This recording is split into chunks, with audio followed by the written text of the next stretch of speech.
तो चलिए सीखते हैं सिंटैक्स के बारे में। सिंटैक्स के बारे में थोड़ा जान लेते हैं क्या होते हैं। Syntax means error. Error means यहाँ पर सेंटेंस में कमी छांटी जाती है, यहाँ पर गलतियां निकालनी होती है सेंटेंस में, उसको हम सिंटैक्स बोलते हैं। इसको बोलते हैं सब्जेक्ट वर्ब एग्रीमेंट। सिंपल सा एक रूल बताते हैं, सब्जेक्ट वर्ब एग्रीमेंट मतलब क्या होता है, जब सब्जेक्ट और वर्ब के बीच में जो समझौता होता है उसी को हम सब्जेक्ट वर्ब एग्रीमेंट बोलते हैं।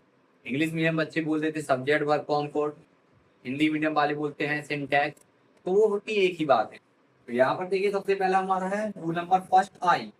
मोस्टली बच्चों को कंफ्यूजन रहता है कि आई साथ कब एम आता है, ठीक है। तो बता देते बेटा प्रेजेंट में आई के साथ एम आता है पहली चीज, और प्रेजेंट में ही आई फ्लोरल होती है, आई साथ एब आता है, आई साथ डू आता है। पास्ट में आई सिंगल होती है तो आई साथ पास्ट में वॉज आता है, आई वॉज होगा। फ्यूचर में आई एक हेल्पिंग होती है सेल, तो आई साथ हम फ्यूचर में सेल का प्रयोग करते हैं। इसे थोड़ा हम एग्जाम्पल थ्रू समझते हैं। जैसे कि यहाँ पर तुम एग्जाम्पल देख सकते हो लिखे हुए, जैसे कि I am solving a problem. जैसे मैंने बताया प्रेजेंट में आई साथ क्या आएगा, एम या फिर हैव या फिर डू, क्योंकि आई प्रेजेंट प्लूरल होती है। जैसे कि I have done my work. देखिए I was happy with my family, क्योंकि अब पास्ट में हम क्या यूज कर रहे हैं, वॉच का। फ्यूचर में आई शैल गो टू स्कूल, फ्यूचर में हम आई शैल का प्रयोग करते हैं। यहीं पर एक चीज और बता देते थोड़ा सा आई के बारे में। बेटा आई होती है वो ग्रामर की लैंग्वेज में सिंगुलर होता है। अगर कोई भी टीचर पूछे कि आई ग्रामर की लैंग्वेज में क्या होता है, बेटा आई ग्रामर में सिंगुलर होता है, हमेशा याद रखिएगा। इसी तरह हमारा दूसरा रूल होता है। दूसरे रूल में क्या लिखा हुआ है बेटा, यू। क्या लिखा हुआ है, यू। अब मोस्टली लोगों को कंफ्यूजन हो जाता है कि भाई के साथ कब सिंगुलर हेल्पर आती है, कब प्लूरल हेल्पर आती है। तो मैं आप जानकारी के लिए बता देता हूँ, यू भी ग्रामर में सिंगुलर ही होता है, लेकिन यू के साथ हमेशा प्लूरल हेल्पिंग वर्ब ही आती है। कौन सी हेल्पर आती है, हेल्पिंग वर्ब ही प्लूरल आएगी, लेकिन यू ग्रामर में सिंगुलर होता है। जैसे कि हम बात करते हैं, यहाँ पर मैंने ऑप्शन दे रखा है, यू सिंगुलर भी होता है, यू प्लूरल भी होता है। कंफर्म करते हैं कि यू कब सिंगुलर होगा कब प्लूरल होगा। एग्जाम्पल दो, जैसे मैंने बोला you are a good boy, मैंने यहाँ पर बोला you are a good boy, तो यहाँ पर देखिए क्या है, एक लड़की बात करें, मैंने बोला you are a good boy, तो ये एक लड़का है। यहीं पर मैंने बोला यू आर गुड बॉय, मतलब तुम लोग अच्छे लड़के हो, मतलब बहुत सारे। जब ज्यादा होंगे तो वहां पर यू प्लूरल होगा, और एक होगा तो वहां पर सिंगुलर होगा। लेकिन दोनों के साथ एक कॉमन बात है, हेल्पर दोनों के साथ हम आर ही लगा रहे हैं। आई होप इसके भी डाउट क्लियर हो गए। याद रखिएगा आई और यू दोनों ग्रामर में कैसे होते हैं बेटा, सिंगुलर होते हैं। और नेक्स्ट रूल आ रहा है रूल नंबर थर्ड। सिंपल सा आपने ये भी पढ़ा होगा कि यहाँ पर लिखा हुआ noun plus and noun plus helping verb plural. बेटा याद रखिएगा जब एक से ज्यादा नाउन होते हैं, मोर देन वन नाउन, तो वहां पर हम प्लूरल हेल्प का प्रयोग करते हैं। जैसे कि यहाँ पर लिखा है राम एंड श्याम, तो बोलेंगे यहाँ पर दो लोग हैं, राम और श्याम, दो लड़के हैं, अलग अलग हैं, तो हम बोलेंगे Ram and Shyam are intelligent. जैसे एक से ज्यादा चीजें भी होगी तो भी हम प्लूरल हेल्प का ही प्रयोग करेंगे। दूसरा यहीं पर एक रूल हमारा आ जाता है, या फोर्थ नंबर का जो रूल हमारा होता है, इसमें लिखा है the noun and noun plus helping verb हमारी सिंगुलर आती है। अब ऐसा क्यों होता है, हेल्पर भाई सिंगुलर क्यों आएगी यहाँ पर, देखिए क्योंकि नाउन तो हमने पीछे भी सीखा था, यहाँ भी नाउन लिखा है, यहाँ भी नाउन लिखा है, हेल्पर प्लूरल आ रही थी, लेकिन यहाँ पर द लगने से हेल्पर सिंगुलर क्यों आ गई, इसके बारे में यहाँ पर देखिए एग्जाम्पल लिखा था, teacher and principal was free. मतलब क्या है कि भाई जो टीचर है वही प्रिंसिपल है, ये दोनों एक नाउन है। एक नाउन के लिए ही वर्ड यूज हो रहा है, क्योंकि आर्टिकल द अगर एक नाउन के साथ जुड़ा है, पहले नाउन के साथ द लगा है, और दूसरे नाउन के साथ अगर आर्टिकल द नहीं लिखा है, तो इसका मतलब है कि वो दोनों एक कोई बात कर रहे हैं। मतलब the principal and the teacher, जो प्रिंसिपल है वही टीचर है, तो जिसकी वजह से हेल्पर हमेशा सिंगुलर आते हैं, क्योंकि यहाँ पर एक पर्सन इंडिकेट किया जाता है। रूल नंबर फिफ्थ में लिखा हुआ है the noun and the noun helper plural. अब देखिए यहाँ पर पहले सीखा noun and noun helper plural, फिर सीखा कि द लगाओ, फिर noun and noun helper singular, लेकिन अब दोनों में नाउन आ रहा है, दोनों साथ द आ रहा है कि द नाउन, और द नाउन बेटा अगर लिखा होगा तो हेल्पर प्लूरल ही आएगी। क्यों, क्योंकि यहाँ पर the teacher and the principal were praised. देखिए सेम एग्जांपल है। अब क्या है, जो टीचर है और जो प्रिंसिपल है, अब दोनों अलग अलग है, प्रिंसिपल अलग है टीचर अलग है। जब दोनों अलग अलग होंगे तो वहां पर हम हेल्पर प्लूरल का प्रयोग करते हैं। सिंपल से याद रखिएगा, अगर आर्टिकल दोनों नाउन के साथ जुड़ा हुआ है तो हेल्पर प्लूरल ही आएगा, कि ईदर और नीदर। कि भाई ईदर और नीदर का कब हेल्पर सिंगुलर आएगी, कब प्लूरल। टेंशन नहीं लीजिए, बहुत ही आसान है, आसान भाषा में सिखा रहे हैं हम कि ईदर और नीदर के साथ हेल्पिंग वर्ब सिंगुलर कब आती, समझिए। अगर नाउन यहाँ का सिंगुलर है, ठीक है, और तो इसके बाद में प्लस और या फिर यहाँ पर नॉर लिखा होगा नीदर में, तो इसके बाद भी इस ऐसा लिखा होगा सिंगुलर, फिर इसके बाद में लिखा होगा नाउन, फिर लिखा होगा सिंगुलर। इस चीज को समझो, ठीक है। तो नीदर और ईदर, यहाँ पर अगर नाउन चाहे सिंगुलर हो चाहे प्लूरल हो, हमें इससे फर्क नहीं पड़ता, ये चीज दिमाग रखो। अब यहाँ पर हमारा ये जो लिखा है और नॉर, और नॉर के बाद में अगर यहाँ पर सब नाउन सिंगुलर है तो हेलिफोन भाई सिंगुलर आएगा। अगर यहाँ का नाउन प्लूरल है, जैसे किसी में हम लिखे दे रहे हैं, अगर यहाँ का नाउन अगर प्लूरल है तो बेटा यहाँ की हेल्पिंग वर्ब भी आपकी प्लूरल आएगी, सिंपल से याद रखिएगा। और नॉर के बाद में अगर नाउन सिंगुलर है तो हेल्पर सिंगुलर होगी, नॉर और के बाद में अगर नाउन प्लूरल है तो हेल्पर प्लूरल होगी। एग्जांपल क्लैरिफाई करते हैं, जैसे मैंने बोला ईदर राम और सीता। अब यहाँ पर देखिए और के बाद में लिखा है सीता, तो सीता सिंगुलर है तो बेटा यहाँ पर वॉज आएगा, ठीक, वॉज एब्सेंट। यहाँ पर क्या लिखा हुआ है, और उसी में अगर लिखा होता जैसे यहाँ पर एग्जांपल दिया हुआ ही नॉर यू। अब बेटा यहाँ पर यू है प्लूरल, तो इसके साथ में कौन से हेल्पर लगा रहे हैं, प्लूरल लगा रहे हैं, सिंपल से याद रखिएगा। अगर और के बाद में नॉर के बाद में नाउन सिंगुलर तो हेल्पर सिंगुलर, प्लूरल तो प्लूरल आएगी, सिंपल सा रूल ईदर और नीदर में। आई होप क्लियर हो। ये हमारा रूल नंबर आ गया 7 आ गया। यहाँ पर रूल नंबर 7 में देखिए क्या लिखा हुआ है। यहाँ पर बेटा मैंने लिखे हैं कुछ वर्ड्स, इट लिखा है, नो लिखा है, one, ton, each, every, many है, एज वेल एज लिखा है, little, nothing but, no one, nobody, either of और नीदर ऑफ। ये हमारे इतने वर्ड्स लिखे हुए एक ही वीडियो बेटा, आपको एक ही वीडियो में आपको इतने वर्ड्स दे दिए, क्लैरिफाई कर देंगे एक ही बार में। यहाँ पर क्या लिखा है, हेल्पर हमेशा सिंगुलर आती है बेटा, याद किया आप 12th में, 12th के लेवल के अनुसार ये जितने भी वर्ड लिखे इन वर्ड के साथ हमेशा हेल्पर कैसी आएगी, सिंगुलर आएगी। वैसे तो इनमें डाउट भी होते हैं बेटा, जैसे ही मैंने बोला नन, नन के साथ प्लूरल भी हेल्पर आती है, लेकिन अभी नहीं सिखा रहे ना, अभी हम 12th के लेवल सिखा रहे हैं। तो बेटा याद रखिएगा इन सभी वर्डों के साथ हेल्पर हमेशा सिंगुलर आती है, आप दिमाग में रख लीजिएगा। कभी भी इन वर्ड को कहीं भी लिखा देखे हैं सब्जेक्ट के यहाँ पर, तुरंत इसके बाद में हेल्पर कैसे लगाएंगे, सिंगुलर लगाएंगे, सिंगुलर लगाएंगे, रट लेने का, इनका स्क्रीनशॉट ले लीजिएगा। तो एग्जांपल थ्रू समझते हैं, जैसे यहाँ पर लिखा है ईच ऑफ, बेटा देखिए each of the students watch, यहाँ पर लिखा नीदर ऑफ द मैगजीन, देखिए नाउन कैसा हमारा मैगजीन प्लूरल है, हेल्पर सिंगुलर आ रही है, स्टूडेंट प्लूरल है, हेल्पर सिंगुलर आ रही है। यहाँ पर देखिए बॉक्स प्लूरल है लेकिन हेल्पर सिंगुलर आ रही है, तो यहाँ पर लिखा है नीदर ऑफ। अगर नीदर ऑफ ईदर ऑफ लिखा तो हेल्पर हमेशा सिंगुलर, और नीदर और ईदर और के साथ अलग बताया। नो वन लिखा है तो देखिए यह जुड़ा हुआ है, नथिंग बट लिखा है, हेल्पर सिंगुलर आ रही है, भली नाउन प्लूरल कोई फर्क नहीं पड़ता है। इट के साथ हमेशा सिंगुलर हेल्पर आती है, इट इज जैसे लिखा हुआ है, हरी एज वेल एज लिखा हुआ है, यहाँ पर Harry as well as his sisters, यहाँ पर प्लूरल होगा Harry as well as his sisters, लेकिन हेल्पर हमारी सिंगुलर आएगी। यहाँ पर मैनी ए लिखा है तो इसके साथ भी हमेशा हेल्पर सिंगुलर आती है, यहाँ पर मैन लिखा होगा तो भी हेल्पर हमारी सिंगुलर ही आएगी।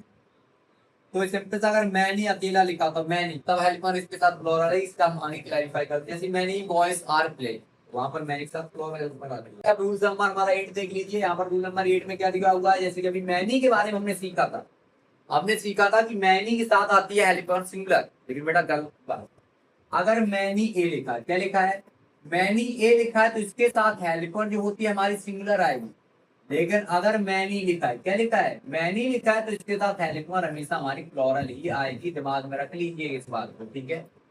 जैसे यहाँ पर लिखा है ऑल लिखा है, मैनी लिखा है, फ्यू लिखा है, सेवरल लिखा है, ये ऐसे वर्ड्स है जिनके साथ हमेशा हम प्लूरल हेल्पर का ही प्रयोग करेंगे, दिमाग में रख ले, इनका भी स्क्रीनशॉट ले लीजिए, हमेशा इन वर्ड को देखिए तो प्लूरल हेल्पर भी लगाइए। जैसे कि ऑल द टाइगर्स आर, जैसे कि फ्यू गर्ल्स आर, जैसे कि नेक्स्ट हमारा लिखा हुआ many boys were playing cricket. I hope कि आप जितने भी डाउट्स होंगे सारे क्लियर हो गए। तो रूल नंबर 9 में हम देखते हैं, रूल नंबर 9 क्या लिखा हुआ, सम। तो सम के साथ देखिए अगर नाउन हमारा अनकाउंटेबल है, कैसा है, नाउन अगर हमारा काउंटेबल है तो हेल्पर हमेशा प्लूरल आएगी, और अगर सम के साथ हमारा नाउन जो कि अनकाउंटेबल है, कैसा है, अगर नाउन हमारा अनकाउंटेबल है तो हेल्पिंग वर्ब जो होती है वो हमेशा सिंगुलर आती है, याद रखिएगा। अनकाउंटेबल नाउन कोई भी उसके साथ हमेशा सिंगुलर हेल्पर आती है। इसे हाफ ऑफ लिखा हुआ है, हाफ ऑफ के साथ अगर नाउन अनकाउंटेबल है तो हेल्पर सिंगुलर आएगी, और अगर हाफ ऑफ के साथ नाउन काउंटेबल है तो हेल्पर प्लूरल आएगी। सिंपल जाते, अगर इन वर्ड के साथ नाउन काउंटेबल है तो हेल्पर प्लूरल, और अगर अनकाउंटेबल नाउन है तो हेल्पर सिंगुलर। क्योंकि अनकाउंटेबल नाउन के साथ हमेशा सिंगुलर हेल्पर का ही प्रयोग करते हैं। जैसे कि यहाँ पर देखिए half of, half of the milk, the milk जो है ये अनकाउंटेबल नाउन है, तो मिल्क के साथ हम यहाँ पर वॉच का प्रयोग करेंगे। यहाँ पर देखिए half of the students, student हमारा काउंटेबल नाउन गिर सकते हैं तो हेल्पर प्लूरल आ रही है। यहाँ पर देखिए सम, वाटर एक अनकाउंटेबल नाउन है तो इज आया। यहीं पर सम एनिमल्स, यहाँ पर एनिमल्स गिर सकते हैं तो हेल्पर प्लूरल आ रही है, याद रखिएगा। यहाँ पर लिखा है most of, most of the person, person गिर सकते हैं प्लूरल है। आई होप कि आपके जितने भी डाउट्स होंगे वो क्लियर हो गए होंगे। हेलो एवरीवन, तो आज मैं आप लोगों के लिए लेकर आ गया हूँ सिंटैक्स का पार्ट 2। तो अगर आप लोगों ने मेरा पहला पार्ट नहीं देखा है तो आप पीछे जाकर के पहले पार्ट देख लें, तब आपको सेकंड पार्ट की सारी रूल्स क्लियर हो जाएंगे। तो चलिए वीडियो को हम शुरू करते हैं। यहाँ पर देखिए सबसे पहला हमारा रूल नंबर है 10।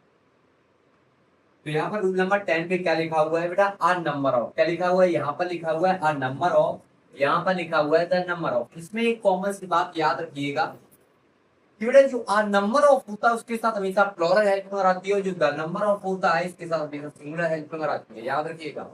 जैसे एग्जाम्पल तुम समझिए, ऐसे यहाँ पर लिखा है नंबर ऑफ बुक्स, हेल्पर कौन सी लगा रहे हैं, आर। जब आप एग्जाम के दौरान जाएंगे तो वहां पर लिखा हुआ are number of books is, क्या लिखा हुआ, एज लिखा हो, बस इसी एज को काट कर तुम्हें क्या लगा देना है, आर लगा देना, अवेलेबल लाइब्रेरी। यहाँ में लिखा है the number of candidates, the number of candidates appeared in SSC this year was very low। यहाँ पर मैंने बोला था कि the number of के साथ आएगी हेल्पिंग वर्ब सिंगुलर। अगर इसके साथ अगर यहाँ पर प्लूरल हेल्पिंग वर्ब लिखी है द नंबर के साथ तो तुम्हें कर देनी सिंगुलर हेल्पिंग वर्ब। ठीक है, आई होप समझ में आ गया होगा। यहाँ पर हमारा नेक्स्ट रूल है 11। 11 में थोड़ा समझने की कोशिश करना है। यहाँ पर क्या लिखा हुआ है कि देयर हेल्पिंग वर्ब प्लूरल, फिर इसके बाद में नॉन प्लूरल। यहाँ पर लिखा है there helping verb singular, noun plural, देख सकते हैं। तो सिंपल सी बात समझने वाली ये है कि देयर के साथ जो हेल्पिंग वर्ब आती है वो ऑब्जेक्ट के अनुसार आती है। अगर ऑब्जेक्ट यहाँ पर हमारा प्लूरल होगा तो यहाँ पर हेल्पिंग प्लूरल आएगी, और अगर हमारा ऑब्जेक्ट सिंगुलर होगा तो यहाँ पर हेल्पिंग वर्ब सिंगुलर आएगी। सिंपल सी बात होता है, ऑब्जेक्ट अगर नाउन सिंगुलर है तो हेल्पिंग सिंगुलर, ऑब्जेक्टिव नाउन अगर प्लूरल है तो देयर साथ प्लूरल हेल्पिंग आएगी। जैसे यहाँ पर लिखा देयर आर, आर क्यों आया, क्योंकि यहाँ पर देखिए मैनी बॉयज के लिखा है, क्या लिखा है मैनी बॉयज। तो मैंने बोला there are many boys, many boys बहुत सारे, तो इसलिए देयर आ रहा है। यहाँ पर देखिए देयर के साथ मैंने एक यूज कर दो, क्योंकि यहाँ पर लिखा a boy, there is a boy, एक लड़का है तो इज आया, यहाँ पर बहुत सारे हैं तो आ रहा है। आई होप क्लियर होता जा रहा होगा। क्यों सिंटैक्स इतना आसान तरीके से बता रहे हैं, एक एक रूल्स को क्लियरिफाई कर लेने का आपको कोई भी दिक्कत नहीं होगी इनको फाइंड करने में। रूल नंबर 12 में देखिए यहाँ पर लिखा हुआ है हमारा रिलेटिव प्रोनाउन। तो बेटा यहाँ पर ध्यान दीजिए कि रिलेटिव प्रोनाउन के साथ हेल्पिंग वर्ब कब सिंगुलर आई कब प्लूरल, इसका हम जितने भी हमारे रिलेटिव प्रोनाउन होते हैं, अगर आपने रिलेटिव प्रोनाउन का वीडियो नहीं देखा हुआ है तो आप कमेंट बॉक्स में कीजिए, हम उसके ऊपर भी एक वीडियो बना देंगे। तो यहाँ पर देखिए यहाँ पर क्या लिखा है, it is I who am. तो बेटा ये हु एक हमारा रिलेटिव प्रोनाउन होता है, जैसे कि हु हो गया, विच हो गया, व्हाट हो गया, वेयर हो गया, व्हेन हो गया, ये सारे रिलेटिव प्रोनाउन होते हैं।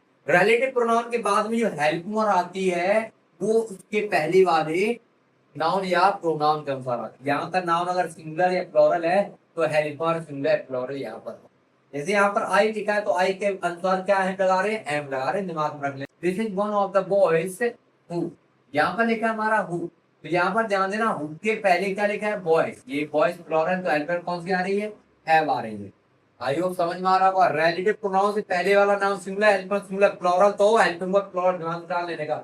रूल नंबर 13 पे कि यहाँ पर पार्ट एंड पार्शल, फिर तो ध्यान देना बेटा ये बहुत इंपॉर्टेंट होता है। ये part and partial, part and partial के साथ हेल्पिंग वर्ब सिंगुलर आती है, क्या आती है, सिंगुलर आती है। अगर पार्ट एंड पार्शल की बात है तो वहां पर हम हेल्पिंग वर्ब सिंगुलर का प्रयोग करेंगे। जैसे कि यहाँ पर देखना क्या लिखा है, ब्रेड एंड बटर, मतलब क्या होता है पार्ट एंड पार्शल का, ये समझ लेते हैं, दो जिस एक जान, जैसे बॉडी तो दो है लेकिन जान एक है। जैसे कि यहाँ पर समझना, यहाँ पर लिखा है ब्रेड, ब्रेड अलग है बटर अलग है, लेकिन ये दोनों को मिलाकर जब खाते तो एक ही जान बन जाती है। तो इसीलिए यहाँ पर आती है सिंगुलर हेल्पिंग, ये ब्रेड हो जाता है, ब्रेड एंड बटर या गुड ब्रेकफास्ट। इसलिए यहाँ पर लिखा early to bed early to rise is a good habit. यहाँ पे लिखा है pen and ink is needed by. I hope कि आपको पार्ट एंड पार्सल का भी समझ में आ गया होगा। रूल नंबर 14 में कि यहाँ पर लिखा हुआ सिंगुलर और यहाँ पर लिखा हुआ प्लूरल। यहाँ पर ध्यान दीजिए बेटा, ये पुअर जो है, पुअर का मतलब होता है गरीब। क्या होता है? गरीब। यहाँ पर अगर हम चाहें कि पुअर का प्लूरल बनाए, जहाँ पे ऐसे लिखा पुअर, क्या लिखा हो? पुअर। बेटा याद रखना, पुअर नहीं होता है, पुअर के साथ ऐसे नहीं लगता है। अब यहाँ पर अगर पुअर का हम प्लूरल बनाए तो फिर बनाए कैसे? तो उसके साथ हम लगाते हैं आर्टिकल द। हमने यहाँ पर बोल दिया द पुअर। द पर पुअर मतलब होता है गरीब लोग। यहाँ पर ये हो गया पुअर प्लूरल, जैसे कि यहाँ पर देख सकते हैं। याद रखिएगा, यहाँ पर द पुअर मतलब होता है गरीब लोग, मतलब एक पूरे गरीबों के समुदाय की बात करते हैं, कम्युनिटी की बात करते हैं। दिमाग डाल लेना कि यहाँ पर रिच जो लिखा है, रिच का प्लूरल क्या होगा? द रिच होगा। यहाँ पर पीपल लिखा है, द पीपल होगा। इनके साथ एच नहीं लगेगा। अगर इनके साथ एच लगा हो, रिच लिखा हो, समझना यही गलती है। उसमें हमें क्या लगाना है? द लगाना है, एस को हटा करके। यहाँ पर लिखा है डिसेबल्ड, क्या लिखेंगे? The disabled. यंग लिखा है, क्या बोलेंगे? द यंग बोलेंगे। ओल्ड लिखा है, क्या बोलेंगे? The old. अभी तक हमने ये सीखा होगा बेटा कि इंग्लिश के साथ आर्टिकल द नहीं आता है। इंग्लिश एक लैंग्वेज और सब्जेक्ट ये दोनों होता है। तो बेटा ध्यान रखिए कि इंग्लिश एक सब्जेक्ट भी है और लैंग्वेज, और किसी भी सब्जेक्ट और लैंग्वेज के साथ आर्टिकल दा का प्रयोग नहीं करते। लेकिन हम तुम्हें बताते हैं, अगर इंग्लिश के साथ हमने दा का प्रयोग कर लिया तो इसका मतलब हो जाता है इंग्लिश बोलने वाले लोग। हिंदी का मतलब होता है भाषा, सब्जेक्ट। द हिंदी का मतलब होता है हिंदी बोलने वाले लोग। दिमाग रख लेना। जैसे कि हम सभी लोग हिंदी बोलते तो हम लोग क्या है? द हिंदी। और द हिंदी के साथ हेल्प हमेशा प्लूरल आएगी। यहाँ पर इंग्लिश से नहीं करेंगे, हिंदी से नहीं करेंगे। यहाँ पर देखिए द पुअर, क्या लिखा हुआ है? The poor are trustworthy. अगर यहाँ पर हम लिख देते पुअर, क्या लिख देते? पुअर आर ट्रस्टवर्दी, तो ये गलत था। एस को हटा करके हमें क्या लगाना था? द लगाना था। जैसे कि द रिच आर काइंड, यहाँ पर लिखा था हिंदी आर इंटेलिजेंट। अब यूनिट का मतलब क्या होता है? जो यूनिट होती है उसके साथ हम सिंगुलर हेल्प का प्रयोग करते हैं। यूनिट मतलब होता है एक पूरा। जैसे 50, 50 क्या है? एक यूनिट है, एक इकाई है पूरी। 100 क्या है? एक इकाई है, 100 की पूरी एक यूनिट है। जब इस तरीके से वर्ड लिखा होगा तो उसके साथ सिंगल हेल्पर आती है। जैसे कि यहाँ पर लिखा 6 माइल, बोलेंगे एज। यहाँ पर लिखा 100 रुपीज, हेल्पर कैसे आएगी? सिंगल। यहाँ पर लिखा है 5 किलोग्राम, हेल्पर कैसे आएगी? सिंगल आएगी। यूनिट के साथ याद रखना सिंगल हेल्पर यूज करते हैं। रूल नंबर 16 में देखिए, रूल नंबर 16 क्या कह रहा है? यहाँ पर लिखा है these nouns take singular helping verb. जितने भी नाउन यहाँ पर लिखे हुए हैं, सिविक्स लिखा हुआ है, इकोनॉमिक्स लिखा, फिजिक्स लिखा है, ठीक है, मैकेनिक्स लिखा है, यहाँ पर मैथमेटिक्स लिखा है, न्यूज लिखा है, इंग्लिश लिखा है, ये बेटा देखते हैं प्लूरल, लेकिन इनके साथ हेल्पिंग वर्ब आती है सिंगुलर। याद रखिएगा हमेशा, कभी भी इनके साथ प्लूरल हेल्पिंग वर्ब प्रयोग नहीं करते हैं। एग्जाम्पल जैसे फिजिक्स एज, क्या लिखा? Physics is, no news is. याद रखिए, अगर ये वर्ड लिखे इनके साथ सिंगुलर हेल्पिंग लगा दिए तुरंत। इनके रूल क्या कहता है कि यहाँ पर same form in singular plural, मतलब यहाँ पर ये वर्ड होता है शिप, फिश और डियर, इनका प्लूरल क्या होता है? शिप का शिप रहता है, फिश का फिश रहता है, डियर का डियर। मतलब इनके साथ कभी भी एस या फिर ईएस का प्रयोग नहीं कर सकते। अगर सिंगुलर है तो भी फिश रहेगा, अगर प्लूरल है तो भी फिश रहेगा। लेकिन इसके साथ सिंगुलर प्लूरल हेल्पिंग वर्ब अलग आती है। जैसे देखिए द शेप इज ग्रेजिंग, तो यहाँ पर एक शेप की बात करें तो यहाँ पर देखिए क्या लिखा है? मैनी। मैनी, तो यहाँ पर हो जाएगा many, many sheeps are grazing. दिमाग मांगी लो। याद रखिएगा इनका प्लूरल फॉर्म नहीं होता है, इनका सिंगुलर फॉर्म ही होता है, प्लूरल फॉर्म भी होता है, लेकिन इनके साथ एस का प्रयोग नहीं करते। यहाँ पर देखिए रूल नंबर 18, रूल नंबर 18 क्या कहता है कि यहाँ पर भी लिखा है हेल्पिंग वर्ब प्लूरल। यहाँ पर कुछ ऐसे वर्ड्स लिखे हैं जिनके साथ हमेशा प्लूरल हेल्प यूज करते हैं। पब्लिक हो गया, कैटल हो गया, मिलिट्री हो गया, जेंट्री हो गया, ठीक है। तो ये इतने कुछ ही वर्ड लिखे हैं, वैसे बहुत सारे वर्ड्स होते हैं। इन सभी वर्ड्स के साथ हम प्लूरल हेल्पिंग वर्ब का ही प्रयोग करते हैं। जैसे कि यहाँ पर देखिए कैटल आर ग्रेजिंग, अगर कैटल में एस जुड़ा हो तो एस को हटा देना, क्योंकि इनका भी प्लूरल फॉर्म नहीं होता है, ठीक है। तो यहाँ पर देखिए ऐसे लिखा था जेंट्री, क्या लिखा था? Gentry of this town are not invited. अगर यहाँ पर लिखा हो जेंट्रीज तो वहां पर उसको सिंगुलर फॉर्म में करना है। नेक्स्ट आपका रूल देखिए 19, यहाँ पर क्या लिखा है? कुछ ये अनकाउंटेबल नाउन, जितने भी अनकाउंटेबल नाउन होते हैं, कॉमन सी बात बता देते हैं अनकाउंटेबल नाउन की। दो बातें हमेशा याद कीजिए। पहली बात, जितने भी अनकाउंटेबल नाउन होते हैं उनका कभी प्लूरल फॉर्म नहीं होता है। दूसरी बात याद रखिएगा कि जितने भी अनकाउंटेबल नाउन होते हैं उनके साथ हमेशा हम सिंगुलर हेल्पिंग वर्ब का ही प्रयोग करते हैं। जैसे यहाँ पर लिखा है scenery, furniture, hair, bread, advice, information, जितने भी लिखे हैं इनके साथ हमेशा सिंगुलर हेल्प में आती है। जैसे यहाँ पर अगर हम लिख दें हेयर, तो हेयर्स नहीं होता है, हेयर में एस हटा देना, सिंपल सी बात, याद रखिए दो चीजें, एडिटो और सिंगुलर लगाओगे, इनके साथ एस भी नहीं लगाओगे। जैसे कि यहाँ पर लिखा था scenery of Kashmir is beautiful, अगर लिखा हो सीनरी, बाई को हटाकर एस कर दे तो ये गलती है, इसको हटाना है, बाई लगाना है और हेल्प और सिंगुलर